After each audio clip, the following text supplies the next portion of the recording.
Alors, pour savoir si votre kitchen est usé, il vous suffit de prendre la chaîne à l'arrière de la couronne et de la tirer. Et là, en fait, on voit le jour entre la couronne et la chaîne, c'est clairement mort.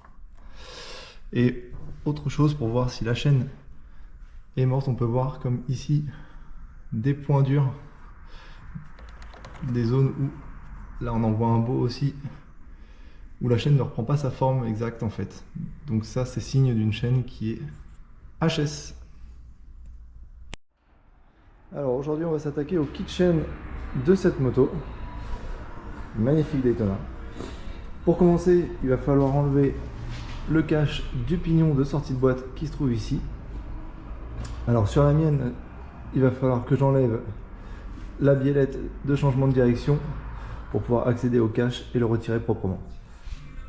Je vous fais ça tout de suite.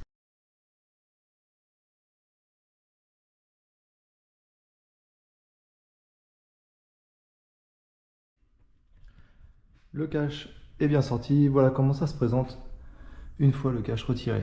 Donc vous avez le pignon sorti de boîte, l'écrou et sa rondelle frein qui est juste derrière. Donc maintenant je vais détordre la rondelle frein pour pouvoir sortir l'écrou. Alors quand vous allez démonter votre pignon de sortie de boîte, je vous invite à bien vérifier le sens de l'écrou ainsi que la rondelle qui est derrière. Je sais pas, on voit pas bien la vidéo. Ainsi que le sens du pignon sortie boîte évidemment. Il faudra les remonter dans le même sens. Bon, pour enlever ça, un coup de péteuse. On a le frein derrière qui est serré par Fanfan. Et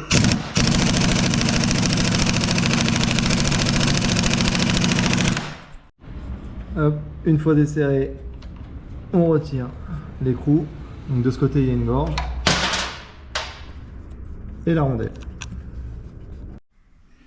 Hop, on remet le nouveau pignon de sortie de boîte, la rondelle dans le bon sens. Tac. Et l'écrou dans le bon sens.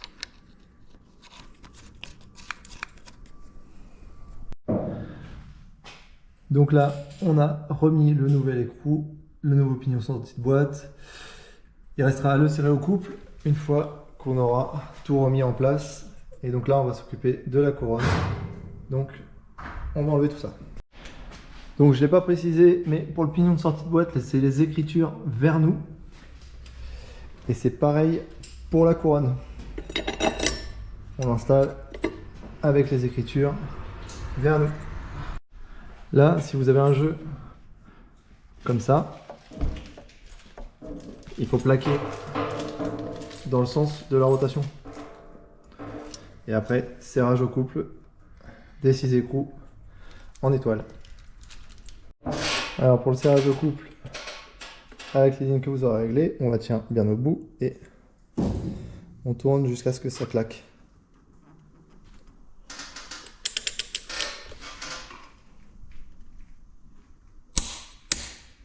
Voilà, on va pas plus loin et on continue.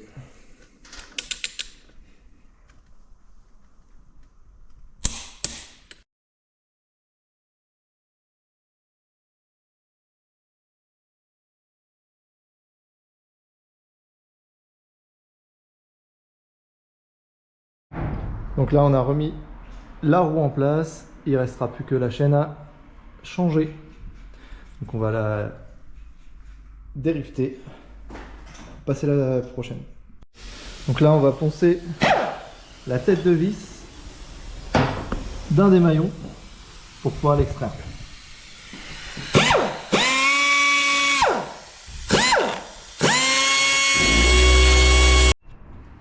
Donc pour l'extraire, on passe, on cale l'extracteur et on visse celle-ci jusqu'à un point dur. Et après, il suffit de casser le rivet pour qu'il puisse sortir par l'autre bout. Une fois fait, on dévisse.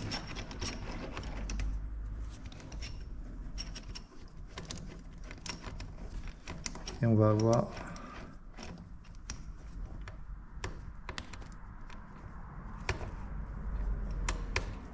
Hop, on voit que le rivet est parti. Donc là, j'ai mis la nouvelle chaîne en place, mais comme j'ai changé la démultiplication, la chaîne est un peu plus longue. Il va falloir enlever un maillon. Donc, même technique que pour enlever votre chaîne. Un coup de meuleuse. Et après, extracteur de chaîne. Et voilà.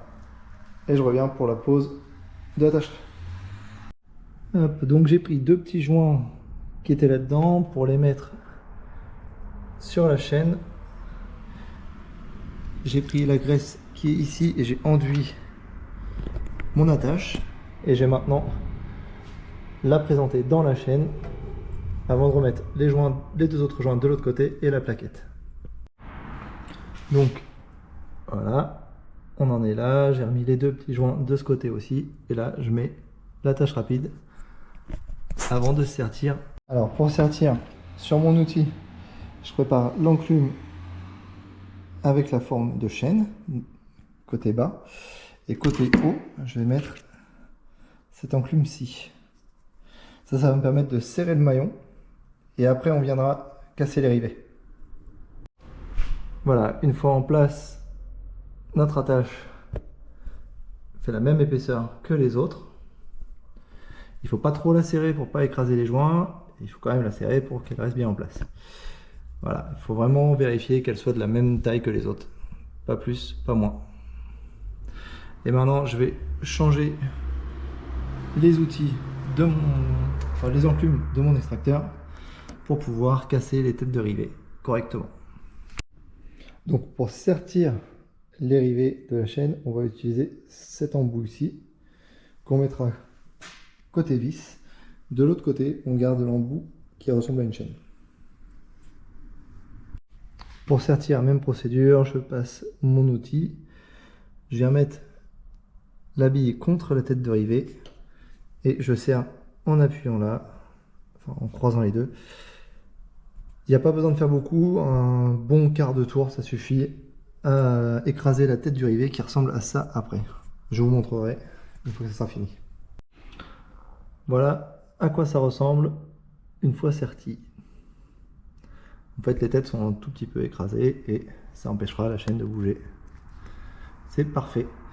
Maintenant, il me restera à faire le serrage au couple de celui-ci et la tension de chaîne évidemment.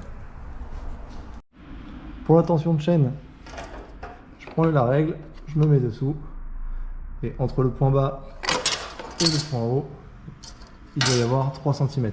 Donc là, je l'ai déjà fait juste avant. C'est comme ça que ça doit être. Donc, une fois que c'est fait, je resserre le contre-écrou ici. Je vérifie la distance que j'ai ici. Elle doit être la même de l'autre côté. Alors, une fois la chaîne retendue, les contre-écrous serrés de chaque côté, on vient serrer l'axe de roue au couple. Donc pour la mienne, c'est 11 décanewtons. Et voilà, jusqu'à ce que ça claque. Et c'est bon pour l'arrière de la moto. Ensuite, on va s'attaquer à l'avant. Donc, pour serrer le pignon de sortie de boîte au couple, j'ai dû descendre la moto. Je vais monter dessus. Comme ça me permet d'appuyer sur le frein arrière. Je place ma clé d'in et voilà, c'est serré au couple.